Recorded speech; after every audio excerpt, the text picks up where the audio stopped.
Hey, it's another little Wayne bite. Just a little taste of this and that. Today I'm making a taco tart. It's my homemade tart shell with a tangy beef filling, some avocado on top, my spicy Pico de Gallo, and then topped with a little bit of lettuce and some Jack cheese. It's great for an appetizer, a first course, or just a basic snack. And before we get started, just a reminder, please subscribe to my channel. You get more recipes, craft ideas, restaurant reviews, even travel tips, all in the same spot. Just click on the subscribe button and the notification bell so you'll always know when new videos are coming out. Now on to the recipe. The recipe starts off with my tart. This is a basic crust mixture that I make using my food processor. You start with 1 1/4 cups of all-purpose flour, 6 tablespoons of icy cold butter that's been diced, and then 3 ounces of cream cheese that have been pulled into little small pieces like this. Put those in the food processor, turn it on, and just let it go until it comes together to a dough. Just like that. And it's all done. You're going to take the dough out now. You're going to divide this into 6 individual pieces. And you're going to roll each one flat to about a 4-inch diameter. And then you're going to separate them with parchment paper and then put them in a plastic bag and let them refrigerate for about 30 minutes before we're ready to actually make the tarts. Now to make my tarts, I have a 4.5-inch fluted tart pan with a removable bottom. So what you'll do is you'll take your dough, you'll roll it out to about a 6-inch circle on a lightly floured board. You're going to put that inside the tart pan and press it down so it covers all the sides and the bottom, nice and smooth.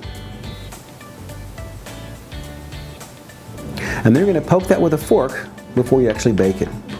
Repeat that with the other 5 tarts. And then actually what I will do is I'll put those in the freezer for about 30 minutes. It helps it stay together when they're in the oven. Preheat your oven to 350 degrees Fahrenheit. And you're going to place those in the oven for 20 to 22 minutes until they're lightly golden brown. Remove them from the oven. Set them on a rack to cool, and on to the next step.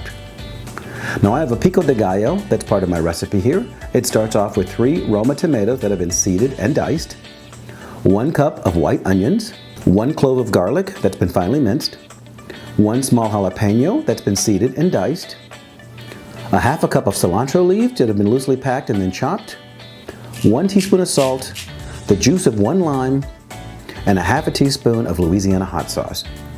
Mix all that together and your Pico de Gallo is ready to go. Now for the filling, I start off with 1 pound of ground chuck that's about 85% lean. I'm going to saute that on a medium-high heat until it just starts to turn brown. And then I'm going to add 1 teaspoon of salt, a 1/2 teaspoon of pepper, 2 cloves of garlic that have been peeled and finely minced, 1 cup of diced white onions, a 1/2 teaspoon of cayenne pepper, 2 teaspoons of chili powder, and 1 1/2 teaspoon of cumin.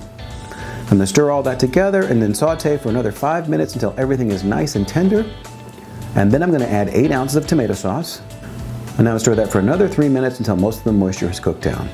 Then I'll transfer that to a bowl and set it aside.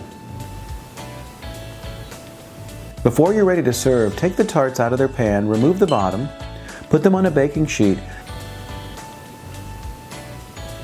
add some Jack cheese on top, and put them back in a 350-degree oven for about 5 minutes until the cheese is nice and melted. That keeps the crust together on the final dish. Now to assemble your tart, place it on a serving plate. You're going to add your filling. On top of your filling, you're actually going to add a little bit of fresh avocado, just like that. Beautiful. On top of the avocado, I've added some Pico de Gallo, as much or as little as you like.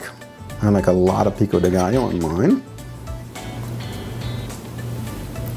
And I'm making a mess as well, but the Pico de Gallo goes down. On top of that, you can put a little bit of cheese. Got some shredded lettuce that goes on top. Now you can serve that up just like that, add a little bit of lime to the plate as well for your guests to enjoy, and maybe decorate the plate with a little extra cilantro if you haven't made a big mess like I have already. Hey, the recipe is down below in the details section of this video.